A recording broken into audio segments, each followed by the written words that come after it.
At a family gathering to transfer the inheritance, my parents shocked me by giving the entire $250,000 to their favorite daughter and telling me to work harder. But then, my grandma stood up and surprised everyone by handing me a $500,000 check. My mom shouted, "You can't do this to me." What my grandma did next left her in complete shock. My name is Noah. I'm 35, the oldest, the background guy.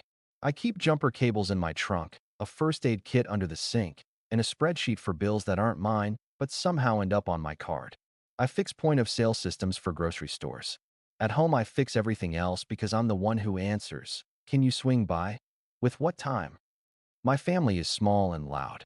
Dad loves speeches about backbone. Mom loves photos that make us look better than we feel. My sister Ava, 2 years younger, has been the favorite since she learned to wink. She has that spark, Mom says. Dad adds, "Noah, be supportive. Your sister's a star." Supportive became a job I never applied for. Grandma Ruth is the outlier.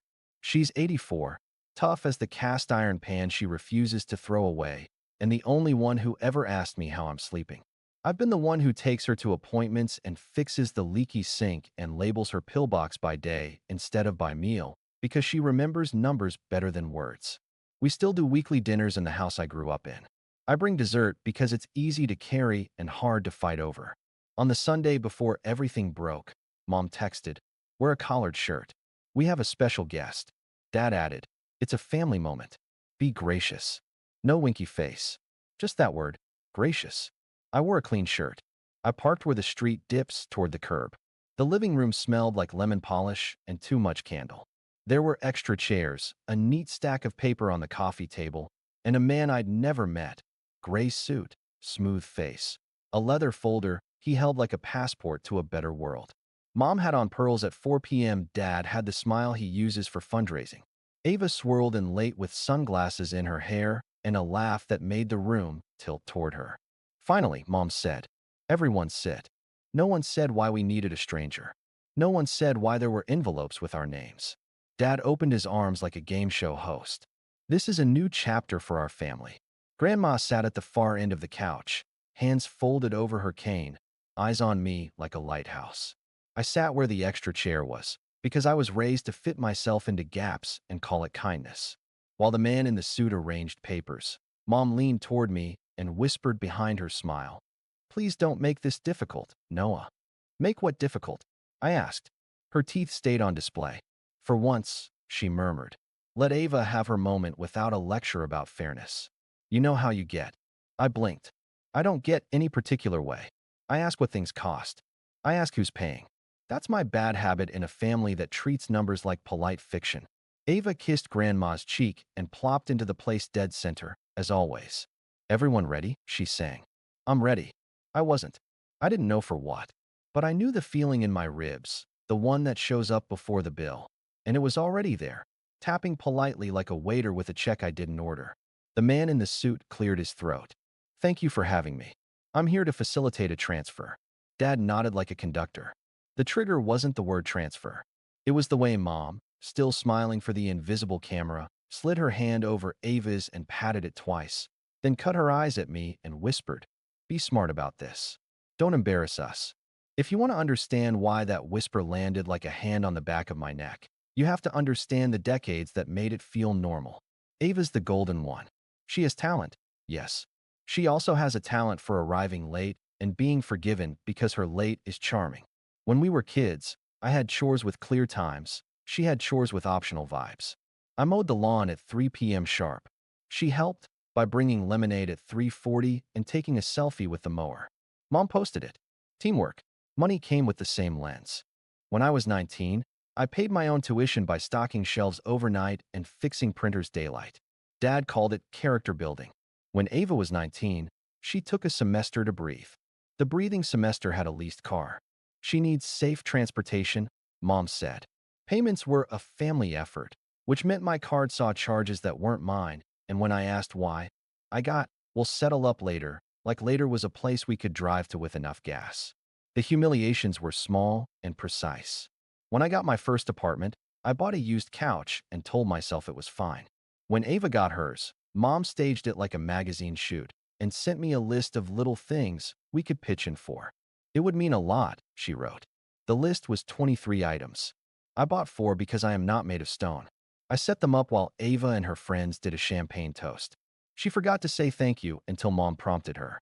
You're such a rock, Noah, she said, like a paperweight, not a person. Grandma noticed. She'd take my hand after a dinner and say, your father likes a story where he's noble. She'd pat my knuckles. That's not the same as being fair. She slipped me gas money in 20s and called it laundry quarters so Mom wouldn't start a speech about pride. A pattern.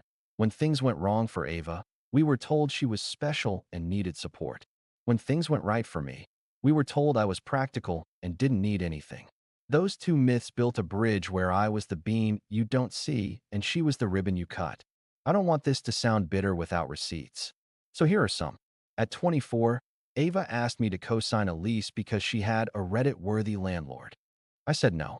Mom called me at 11:13 p.m. crying. You're abandoning your sister.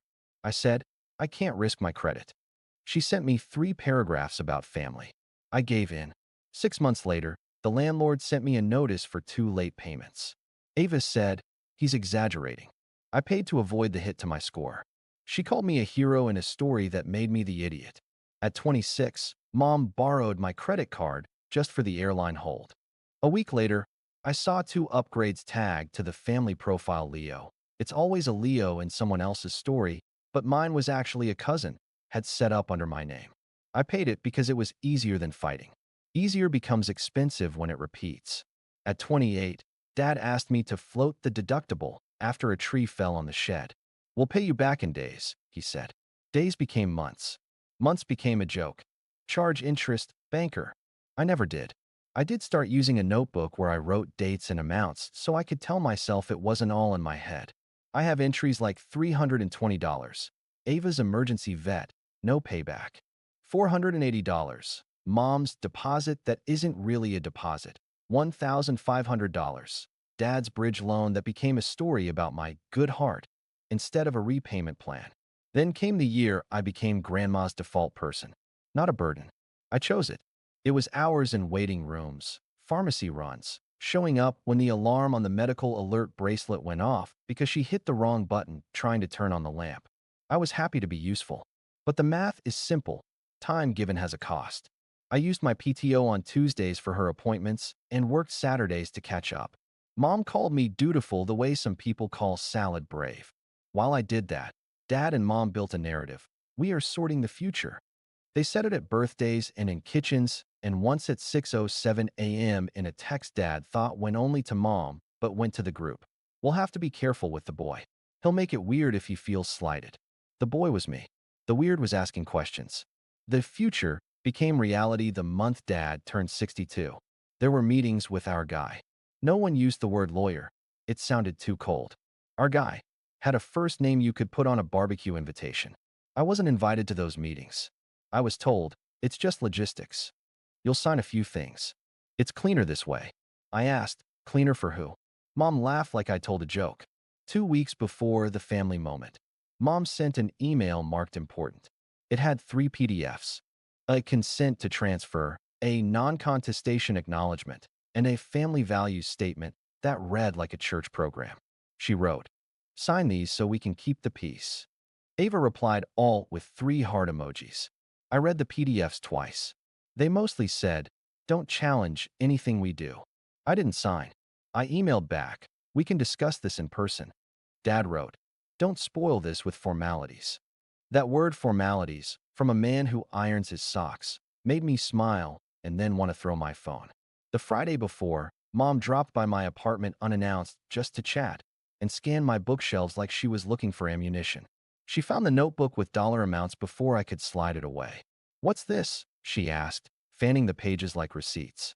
I said, records. She said, that's petty. I said, it's accurate. She said, don't bring this energy Sunday. Energy. Petty. Gracious. Codes that mean don't ask for the thing you earned. Adding pressure, Dad told me about a wonderful opportunity Ava had. She's starting a business. He said it like she had a patent. He sent a deck Ava had made with Canva. It had a logo, 3 color swatches, and vague sentences like wellness but disruptive. The numbers were dreams. The last page said, Family Launch Fund, $250,000. In small gray text at the bottom. Founders, Ava plus friends. The plus friends had names that change every month. I asked, who's vetting this? Dad said, don't be small. Grandma never used the phrases the others did. She said, your mother has a talent for pushing. Your father has a talent for nodding. She stroked my wrist with a finger like it was a cat. You have a talent for staying. That's a good talent. But staying isn't the same as agreeing. The night before the gathering, Mom sent, be gracious again. Dad sent, don't make this difficult. Ava sent, Saturday, I'm on my way to being a CEO. I set my phone on the counter and took my laundry out of the dryer and folded it slowly like a person not being invited to a decision about his own family. I told myself it might be fine. I told myself maybe I was wound too tight. I told myself I would show up and listen, and after, if something was wrong, I would say it calmly. That was the promise. Calm. No shouting. No breaking plates. Calm like a bank teller while the room tries to set itself on fire. Sunday came with lemon polish and extra chairs and a man in a suit. And Mom's whisper, don't embarrass us, which translated to the language I finally understood. Accept what we decided when you weren't in the room. The suit man introduced himself as Kyle. He said estate, like it had a taste. He slid the top paper toward Dad, who did a small ceremonial tap with his fingertips like he was blessing it. Mom folded her hands. Ava tucked her hair behind her ear and made an anticipatory gasp, a sound she's perfected. Kyle smiled at me with polite teeth. We're here to complete a transfer of a family account totaling $250,000. Michael and Elaine, Dad and Mom, have decided to gift this to Ava as part of their broader plan for legacy. There it was. No drum roll, no song. Just the number on a coffee table like a weather report. I looked at Dad. All of it. My voice was steady. I was proud of that. My heart was not steady. It felt like splashing in a sink. Dad lifted his chin. Your sister is building something. You have a steady job. You don't need a windfall to be responsible. Mom added, we raised you to work hard. Ava is a visionary. Visionaries need a runway. Ava beamed. This will change everything. I breathed. In. Out. And me? I asked, because sometimes you have to ask the small questions to hear the big answer. Mom didn't blink. You'll be fine. You always are. Dad spread his hands like an illustration. We're not shutting you out. One day, the house will be. Well, we'll consider options. He looked at the ceiling like options lived there. Kyle slid a non-contestation page toward me and tapped the signature line. This acknowledges your awareness of today's transfer, he said, like a waiter describing the special. Grandma's cane ticked once against the floor. A tiny sound. Ava looked annoyed, the way she looks at a car alarm that keeps going after the driver disappears. I didn't pick up the pen. Can you explain the reasoning in writing? I asked. Not feelings. The rationale. Mom inhaled through her nose. Don't be clinical, Noah. This is family. Dad leaned forward. Son, be a man about this. Work harder. Your day will come. He said it like a fable that always ends with the ant smiling at the grasshopper. There are many versions of me in this family's memory. The helpful one, the quiet one, the one who pays and laughs it off. I stayed quiet for 3 heartbeats and heard all of them argue in my head. Then I said softly, no. Mom tilted her head. No to what? No to signing away the right to ask questions, I said. No to pretending this is fair. No to being told I don't need because I've always made do. Ava laughed. This is so dramatic. I'm being clear, I said. Not dramatic. Mom's smile cracked. Do not ruin this. Dad's jaw set. You will sign. Grandma pushed on the arm of the couch and stood. She's not tall, but the room rearranged around her anyway. She put one hand on her cane and the other into her cardigan pocket. Everyone hush, she said. No one ever says hush in my family. We say one SEC or hold on. Hush, it's different. She took out an envelope. Plain, white, thick. She looked at me. Noah, come here. I went. She put the envelope in my hand. Ava rolled her eyes. Oh my God. Nana, are we really doing the theater? Grandma looked at her like she was a fly. Child, sit. I opened the envelope. A check. I read the number 3 times because the brain tries to soften the world and sometimes it needs help. $500,000. $500,000. From Ruth E. Collins to Noah Collins. The memo line. For your future, not theirs. Mom made a noise I have only heard once before when she burned her wrist on a pan and pretended it didn't hurt. Mother, she said, voice thin and high. You can't do this to me. Grandma cocked her head. I'm not doing anything to you. I'm doing something for him. Dad stood halfway and then remembered to sit. Ruth, this is reckless. It's mine, she said. I'm not dead. She turned to Kyle. You can put down your papers if you like, dear. This is a family moment. Kyle did the chameleon thing that people who get paid to watch chaos do. He smiled and looked at the rug. Mom reached out a hand like she could snap and the check would come to her. This isn't how we agreed. Grandma shifted her cane to her other hand. My mistake has always been thinking agreements keep people decent. They don't. She pointed the cane tip, gently, toward me. Noah has been decent without an agreement for 33 years. Ava sputtered. He didn't even sign the consent PDFs. He's being stubborn on purpose. Yes, I said. On purpose. Dad tried a new tactic. Fine, he said. If Mother wants to gift you something, we'll simply adjust the transfer. Kyle, divide the 250. Kyle coughed. I can't advise on that, Michael. Grandma laughed once. That's the other thing, she said. I had a meeting with a different Kyle last week. She patted her cardigan pocket again and took out another envelope. Manila. This time. She handed it to me. This is the trust. It's already funded. The house is in it. So is the annuity. I named you trustee. Mom's voice went small. Trustee. Yes, Grandma said. I have read enough to know that if I don't put guardrails, your mother will sell the porch railing for improvements and then ask Noah to paint the new one with his own paint. She looked at me. This means they cannot borrow against what keeps me safe. You will pay the home health aid from this. You will pay the taxes from this. You will not pay your sister's ideas from this. Ava stood. You're cutting me out. This is unfair. Grandma squinted at her. Abuse is making a boy a wallet and calling it devotion. She tapped the manila folder. Also, power of attorney, medical and financial. Now sits with the person who shows up when I fall, not the one who films the fall to post a cautionary story. Mom's face went pink. You're humiliating me in my own living room. Grandma raised the cane 1 inch. Not as a threat, as a metronome. Another thing, she said. Noah, you will take this check to the bank today. You will open an account with only your name on it. You will not let your mother help you manage. You will hire a CPA who does not attend our church potlucks. You will write down a plan, and you will not tell anyone the numbers. I swallowed. Yes, ma'am. Mom turned her fury to me. You see what you're doing? You are breaking this family. You owe us respect. I looked at her, and then at Dad, and then at Ava. I felt my shoulders drop by a centimeter. I owe you honesty, I said. So here it is. This isn't about revenge. This is about closure. Dad snorted. Closure? Dramatic. No, I said. Practical. Ava jabbed a finger toward the check. You can't take that without giving me half. That's fair. Grandma smiled without revealing teeth. Fair is no longer defined by your appetite.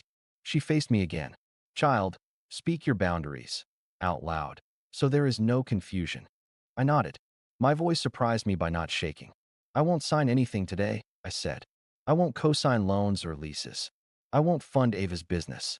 I won't be the contact for bills that aren't mine. If anyone uses my name, my card, or my credit without permission, I'll file disputes and reports. If anyone raises their voice at me over money, I'll end the conversation. Mom hissed, You're so cold. I'm warm to the people who treat me like a person, I said. Kyle cleared his throat in a careful way. Perhaps we should adjourn. Grandma nodded. We are adjourned. She took my elbow. Come drive me to the bank. I don't trust rideshares for this. Ava stepped in front of us. You can't just. She reached for the check. Grandma planted the cane and lifted her chin. Touch it, and I will put you in a timeout at 84 years old. She looked at me. Let's go. We went. Behind us, Mom said my name like a curse, and Dad said, Ruth, this is uncalled for. And Kyle said something about rescheduling, and the lemon candelier felt like it forgot what scent it was supposed to be. On the front step, Grandma paused. One more thing, she said. When your mother calls you 20 times today, don't answer. How many times do I get to answer? I asked, because humor is my last defense. 0, she said. For 48 hours. She smiled. I laughed. It came out like a hiccup. We went to the bank with the check tucked into a book like nobody would look twice. By sunset, I had 36 missed calls and 1 screaming voicemail. Mom, breathless. Bring that money back. Apologize to your sister. Don't involve Ruth in this. You can't do this to me. I saved it to remember the volume. Grandma and I opened a single-owner account with a manager who looked younger than my toaster. Online access. Tomorrow. Today I want paper. I left with a heavy little receipt, put it in the safe, ate leftovers, told no one. Dad's board meeting voice. You're being manipulated. Ava. Enjoy stealing. Karma. Then, Venmo 50K. Fine, 25K. 10K, and I'll stop telling people you bullied Nana. 3 snake emojis. I didn't answer. I watched the ceiling fan and practiced holding a boundary. At 10:12 p.m., Grandma called my landline. Did you do it? I did. Good. Your mother will come with pastries and a story. Don't open the door. Eat breakfast first. Morning rain. 2 knocks at 8:07. Mom with a bag and a hostage negotiator smile. I didn't open. Landline rang. Cell buzzed. I ate oatmeal. At 8:22, she slid 6 pages under the door, my family values statement, covered in red edits. Please, Noah. Love, Mom. I filed it in the closet. Guilt limbo, not trash. 9:15. Ava went public. Crying eye. When your own family steals your future. Comments spun. I shut my phone and fixed a neighbor's router for free. Lunch with Grandma's lawyer, my different Kyle. We'll register the trust. CC to you. Forward everything they send. No replies. What about Thanksgiving? We don't do law at Thanksgiving. We eat pie. If they bring papers, they're kindling.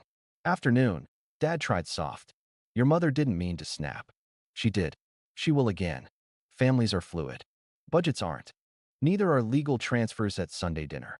Missed calls hit 48. I muted the thread. The quiet held me up like water. 2 days later. Let's be adults. Mediation from Dad. This broke my heart from Mom.